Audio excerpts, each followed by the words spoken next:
Douleurs, saignements, inflammation et gonflement à l'anus, une vraie souffrance pour beaucoup de gens. Et pour en parler, ce numéro de check-up est consacré aux maladies hémorroïdaires. Que faire ou qu'est-ce que vous faites en ce qui concerne ce problème de santé? Quel est le traitement à suivre pour guérir? On en parle sur le plateau juste après ce dossier. Compris comme étant de veines dilatées au niveau de l'anus, les hémorroïdes sont au départ des vaisseaux normaux qui ramènent le sang au cœur. Avec le temps, ils connaissent des inflammations qui dérangent des milliers d'individus à travers le monde. Les chiffres évoquent un adulte sur 3 qui en serait victime. Douleurs, irritations, saignements lors de la défécation, la liste n'est pas exhaustive pour dresser le tableau symptomatique de ces inflammations hémorroïdaires. Un vrai calvaire pour ceux qui en souffrent. Moi,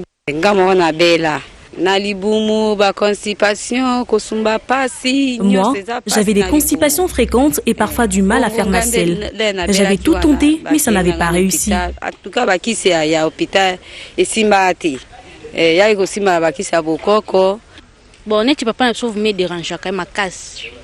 Mon père souffre de l'hémorroïde.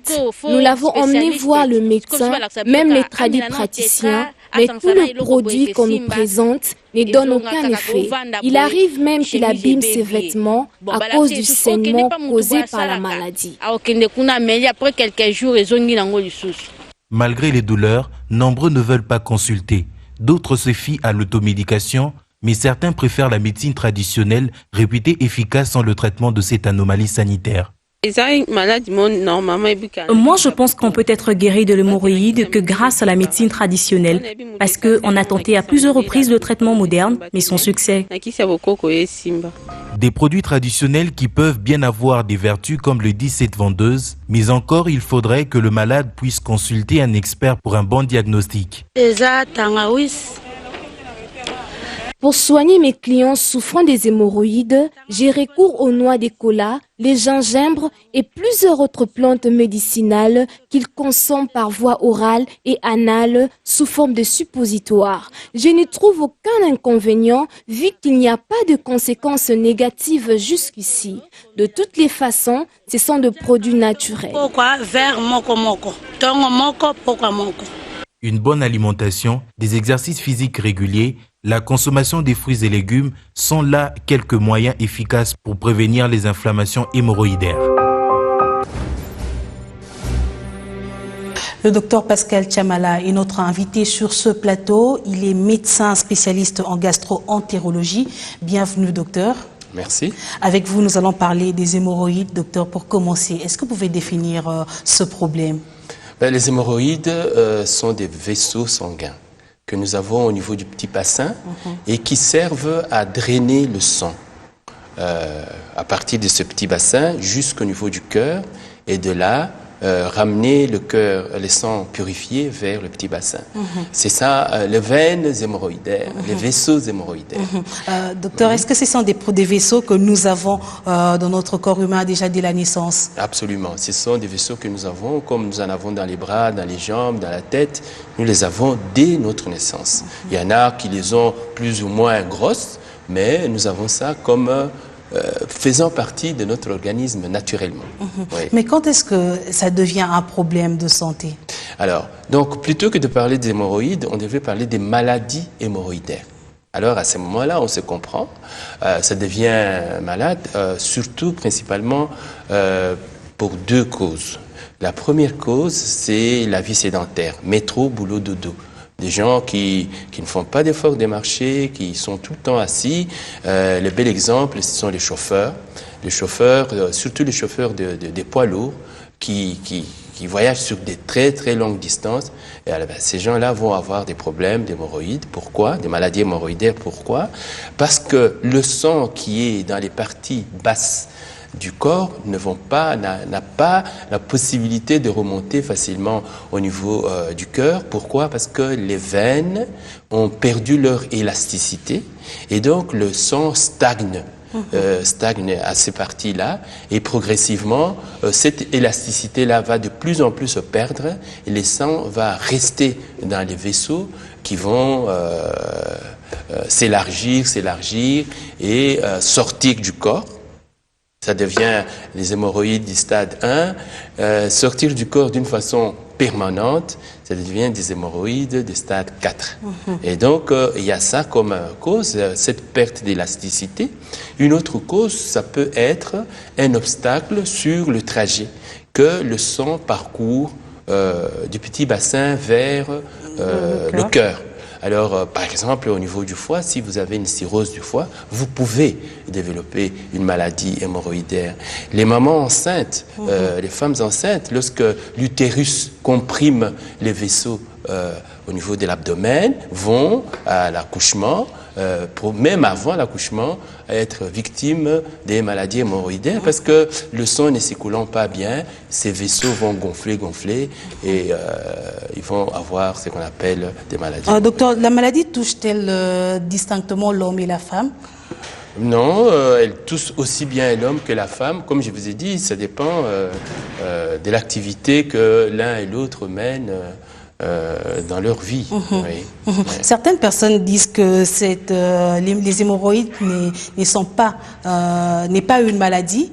Est-ce vous également, vous pensez cela? Est-ce une maladie ou juste un problème d'organisme? Mais comme je vous ai dit, nous avons des vaisseaux sanguins qui s'appellent les veines hémorroïdaires. Maintenant, ces vaisseaux, comme tous les vaisseaux, donc tous les veines, les artères que nous avons, peuvent être malades. Peuvent être malades, alors ça devient une maladie hémorroïdaire. Et donc, à ce moment-là, ça devient une maladie. Mais naturellement, nous avons des vaisseaux sanguins qui s'appellent des veines, des vaisseaux hémorroïdaires. Quelles peuvent être les causes, les signes qui peuvent montrer à une personne qu'il présente, qu'il peut faire la maladie hémorroïdaire? Effectivement, les signes, il n'y en a pas beaucoup. Il n'y en a pas, il n'y a presque pas chez quelqu'un qui ne fait pas des complications. C'est-à-dire que vous pouvez avoir des hémorroïdes sans que vous sachiez que vous en avez parce que vous n'avez pas des signes spécifiques aux hémorroïdes. Mais par contre, si vous faites des complications, surtout la plus importante, c'est ce qu'on appelle une thrombose hémorroïdaire. Un caillot va se former au niveau de cette veine et le sang ne passant plus, la veine va gonfler et vous allez avoir très mal. Très mal. Pour traiter ça, on traite ça en urgence. Et dès que vous allez chez un médecin, il va faire le diagnostic, il va inciser pour sortir le caillot et vous allez vous sentir bien. Ça, c'est le seul cas où vous avez des signes que la maladie que vous avez a des complications, une maladie hémorroïdaire. Mais il peut arriver que vous ayez des douleurs à la défécation, par exemple. Ça arrive souvent et c'est d'ailleurs ce qui pousse les gens à venir à la consultation. Ils se disent que ce sont les hémorroïdes, mais ce n'est pas les hémorroïdes, c'est souvent des fissures. Les fissures sont des plaies, des petites plaies qu'on a à l'anus, mais comme l'anus est très sensible et très vascularisé, très irrigué par des nerfs, ça fait très mal lorsque vous avez cette petite plaie. Elle est petite, mais elle fait très mal. Un autre signe pour lequel les gens viennent nous consulter, c'est un saignement. Le saignement n'est pas dit aux hémorroïdes, il est dû à d'autres causes comme la fissure dont je viens de parler, mais aussi c'est une occasion pour nous, on découvre en examinant que l'origine n'est pas hémorroïdaire, mais qu'il y a un cancer, par exemple, au niveau du rectum, ou qu'il y a un polype. Un polype, c'est une petite formation qui peut saigner et qui peut se trouver au niveau de l'anus. Et on peut aussi poser les diagnostics des maladies telles que les maladies chroniques inflammatoires de l'intestin. Bref, le mal de dos. Les gens viennent aussi pour consulter le mal de dos. J'ai des hémorroïdes, comme ils disent, et j'ai mal de dos. Mais ce n'est pas les hémorroïdes. En fait, ça s'appelle hémorroïde, maladie hémorroïdaire. Ce n'est pas ça qui provoque les douleurs au dos. Les douleurs au dos sont des douleurs souvent musculaires. Souvent ostéomusculaire. Au niveau du bassin, on a la colonne vertébrale qui peut, avec beaucoup d'articulations, qui peut faire mal lorsqu'il y a une inflammation à ces niveaux-là. Donc, d'elle-même, la maladie hémorroïdaire n'a pas de signes spécifiques, mais ce sont les complications qui sont autour qui vont la faire dévoiler. Docteur, vous avez parlé des douleurs, des saignements. Doit-on dire qu'une personne qui présente ou qui souffre des maladies hémorroïdaires, cette personne-là souffre quotidiennement dans sa vie? Oui, parce que ça fait très mal. Il y a des gens qui ne savent pas s'asseoir, tellement ça fait mal. Non pas parce qu'ils ont des maladies hémorroïdaires, mais c'est parce qu'ils ont des fissures, ou bien un cancer, ou bien une douleur articulaire au niveau du petit bassin. Mais la maladie hémorroïdaire elle-même ne donne pas des complications, enfin des douleurs, des signes comme ceux qu'on vient nous présenter souvent. Mais grâce à ces signes qui ne sont pas dus à la maladie hémorroïdaire, nous découvrons parfois que la personne a aussi une maladie hémorroïdaire. On parle d'hémorroïdes externes et internes, docteur. Quelle est la différence entre les deux? L'hémorroïde interne, c'est comme la maladie hémorroïdaire dont je viens de parler. Ce sont des hémorroïdes qui vont passer par 4 stades. Le stade 1, et elles ne sont pas visibles comme ça. Il faut absolument faire une anuscopie pour aller voir, donc introduire un appareil et regarder. Il y a le stade 2, qui est, vous allez à la toilette, il y a quelque chose qui sort de l'anus et puis qui rentre spontanément. Le stade 3, ça sort, mais vous devez le faire entrer avec vos doigts. Et le stade 4, ça reste en permanence. Ce sont les 4 stades des hémorroïdes internes. Il arrive que certaines veines autour de l'anus puissent aussi gonfler et se couvrir d'une peau. Progressivement, ils vont se couvrir d'une peau. C'est ça qu'on appelle des hémorroïdes externes, qui en général ne sont pas dangereuses. Simplement, ça gêne certaines personnes de voir qu'ils ont quelque chose derrière et ils ont peur pour leur esthétique. Encore que je ne sais pas qui va regarder là tout le temps. Enfin, c'est ça, les hémorroïdes externes qu'on peut aborder par voie chirurgicale. Et dans ce genre de choses, qu'est-ce que vous proposez? Juste la chirurgie ou bien il y a un autre traitement qu'il faudrait suivre pour que cela puisse finir? Alors, il y a des traitements qu'on donne, des traitements médicamenteux plutôt. Ces traitements, c'est tout un tas de suppositoires qu'on donne aux gens. En fait, ce sont des vasodilatateurs, des médicaments qui essayent d'élargir encore, de rétablir l'élasticité des vaisseaux pour que la circulation redevienne normale. Mais ces médicaments, s'ils ne sont pas accompagnés des changements d'habitude, si on est toujours métro, boulot, dodo, ce n'est pas très efficace. Ça peut être efficace parfois à cause des douleurs qui vont cesser, mais ces médicaments sont souvent liés à des anti-inflammatoires. Et comme il y a une inflammation là où ça saigne ou là où ça fait mal, bon, ça fait passer les douleurs. Bon, les gens ont l'impression que c'est efficace. Il y a des gens même qui recourent au traitement traditionnel, mais je pense savoir, je ne connais pas très bien, je pense savoir que ces médicaments ont des principes actifs qui font que ça puisse améliorer soit la circulation, soit diminuer l'inflammation et donner les résultats que ça donne. Mais ces résultats sont souvent provisoires parce que ces gens reviennent à consommer les gingembre, consommer les tangaoussi et des histoires comme ça. Bon, ils vont voir ça toute la vie et ce n'est pas ça. Alors, certains docteurs disent que la médecine moderne n'est pas efficace. Voilà pourquoi ils recourent à la médecine traditionnelle pour pouvoir vaincre ce problème.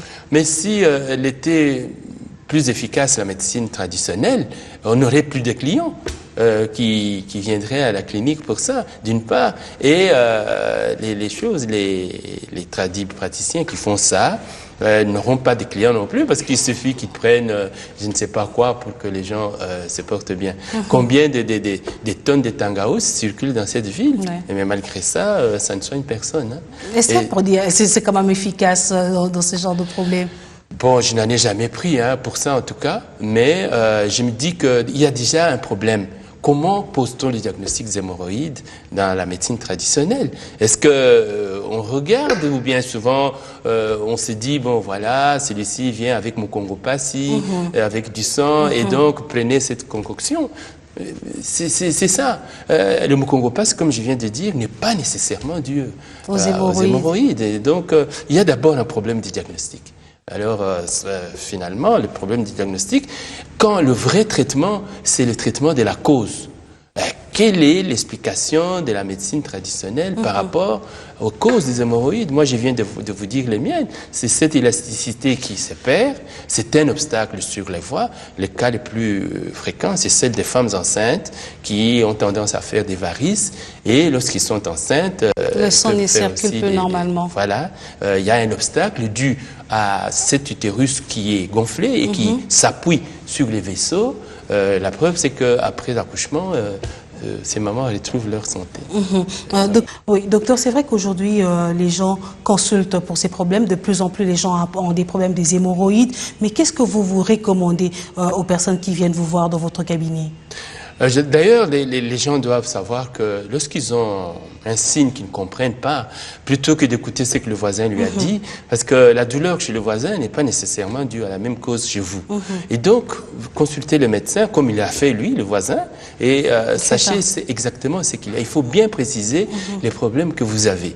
Alors, donc, je conseille à ceux qui pensent qu'ils ont des hémorroïdes d'aller voir une consultation de proctologie, donc des maladies de l'anus et du rectum, et on va leur dire qu'effectivement ils ont ou ils n'ont pas d'hémorroïdes.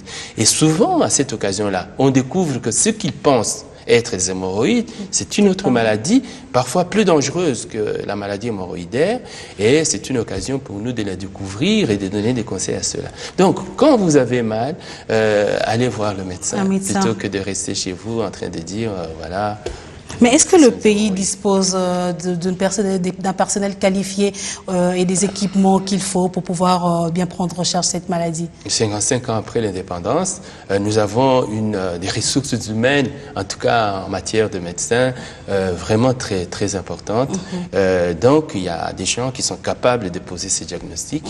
Il y a des spécialistes dans ce domaine, comme vous avez cité tout à l'heure, et ceux-là sont équipés. Et puis, il y en a, en tout cas à Kinshasa, il y en a qui font cette médecine de tous les jours. Oui. Docteur Chamala, comment faire pour pouvoir prévenir les crises des hémorroïdes?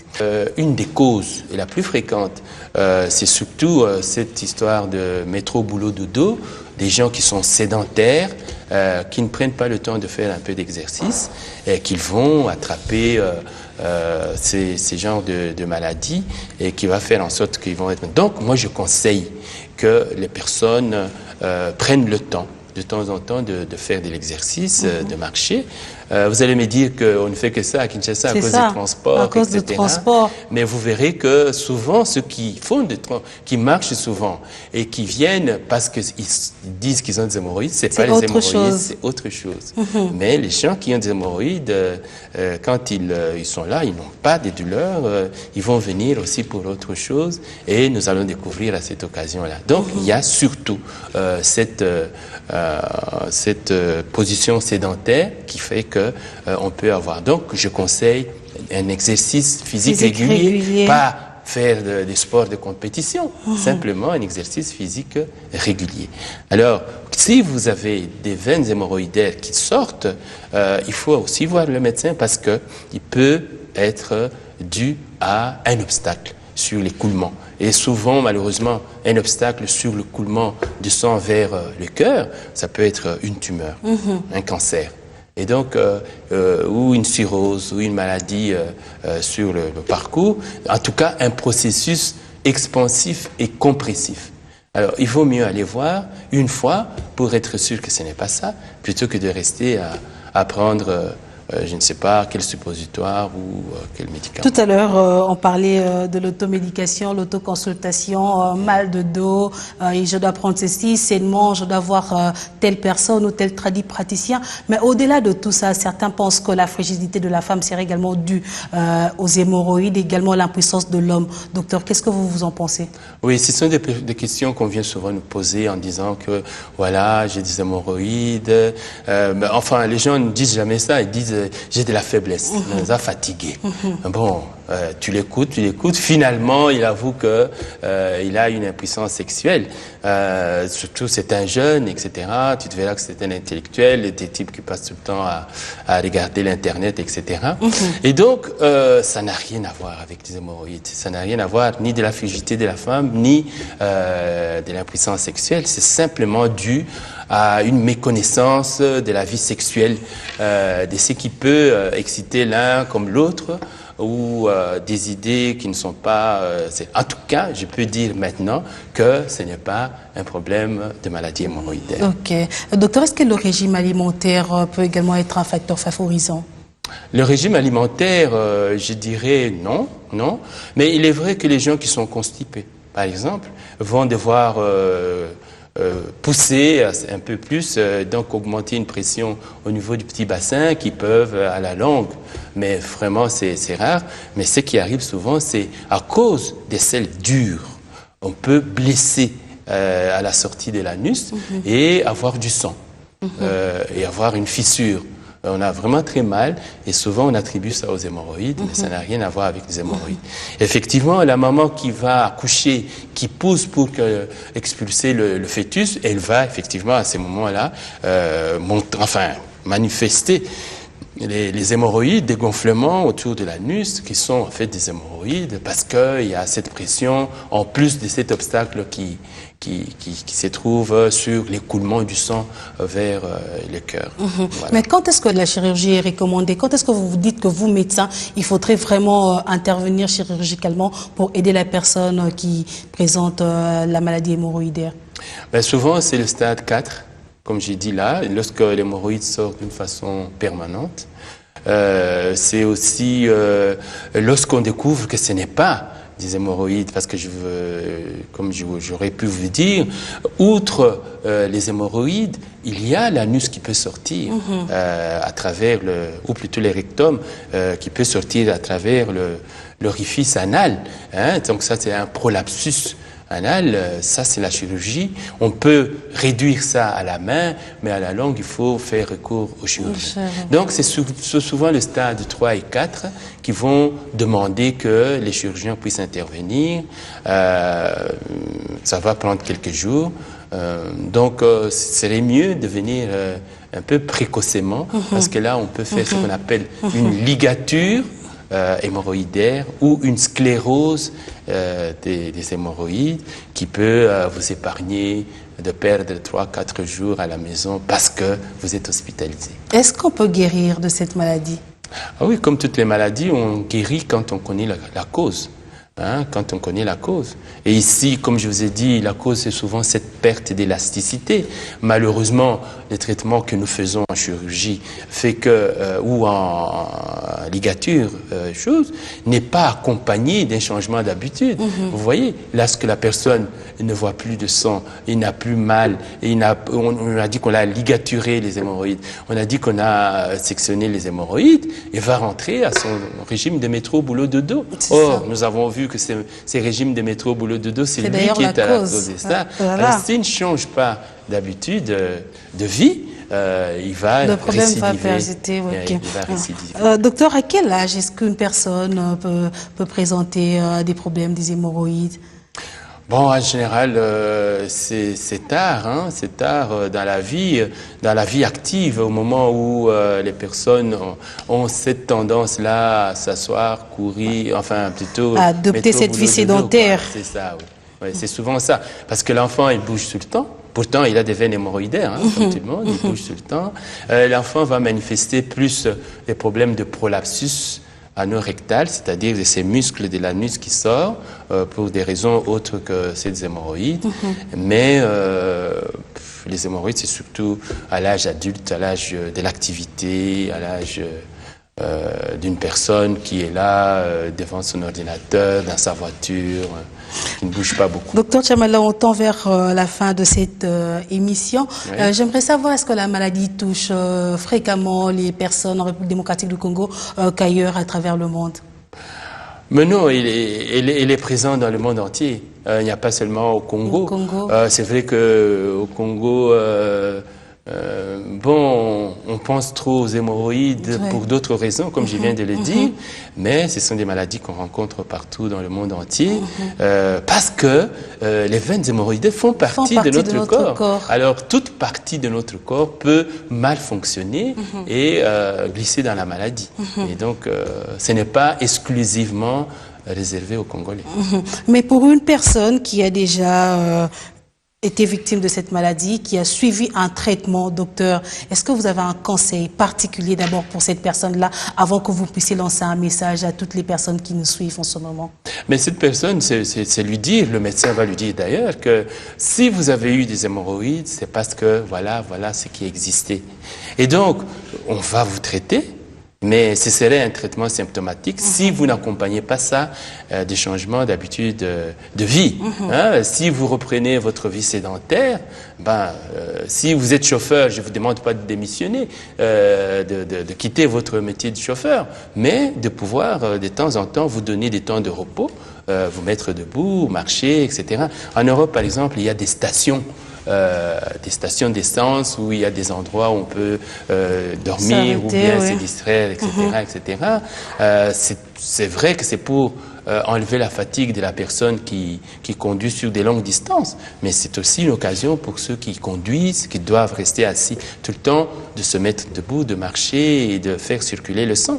Ça se dit aussi dans l'avion. Dans l'avion, sur des longues distances, on vous conseille de faire certains exercices avec les pieds. C'est parce que, justement, on doit favoriser la circulation du sang. Si on ne le fait pas, on risque de faire des maladies plus graves que les hémorroïdes, c'est ça, des thromboses au niveau des vaisseaux, donc des caillots. Le sang coagule dans l'organisme.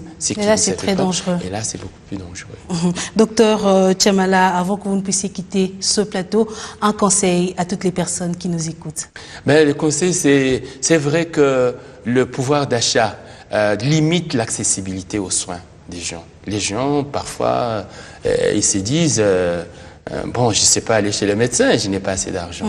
Mais ils ont tous un téléphone portable et ils payent des unités pour pouvoir communiquer. Je pense que quand vous êtes malade et que vous pensez que vous devez voir un médecin et que vous pouvez faire de la planification, vous privez de quelques 2-3 moments de conversation avec les uns et les autres, pouvoir avoir de quoi faire la consultation. Mais l'accessibilité, la barrière est souvent culturelle. Culturelle. Donc il y a une accessibilité culturelle parce que les gens ont tendance à s'approprier les maladies des autres. Ils ont tendance à écouter telle ou telle personne qui dit qu'il en a déjà souffert et il va vous donner des conseils avec quelque chose qu'il n'a jamais fait. Et donc c'est aussi une barrière culturelle. Qui fait que, bon, ils entendent tellement de choses à la radio, venez, impuissance, vous allez faire ceci, prière, vous allez faire cela. Alors, culturellement, les gens ont tendance à croire à des miracles, et pourtant, les miracles existent. Le miracle, c'est la vie est un miracle. Mais ils pensent que le miracle, c'est quelque chose d'exceptionnel. Et donc, il y a cette barrière culturelle, et ce qui vient s'ajouter à la barrière financière, qui fait que l'accès aux soins est rendu difficile aux uns aux autres, mais je vous dis que c'est un problème de se remettre en question et de faire en sorte que lorsque vous êtes malade, que vous alliez voir le médecin à l'hôpital. Dans votre quartier, il y a des médecins. Lui, s'il ne sait pas le faire, il sait référer. Nous avons un système sanitaire parmi les meilleurs du monde, mais qui est mal appliqué, qui fait que les soins se font au niveau communautaire. Il y a des dispensaires, etc., qui devraient être à même de pouvoir guider les gens vers des centres beaucoup plus équipés et pour. Mais dans ce cas, docteur, qui consulter? Un généraliste? Mais vous passez d'abord par le généraliste. Ici, maintenant, à la faculté de l'UPN, non, pas de l'UP, de l'UPC, on est en train de former des médecins de famille.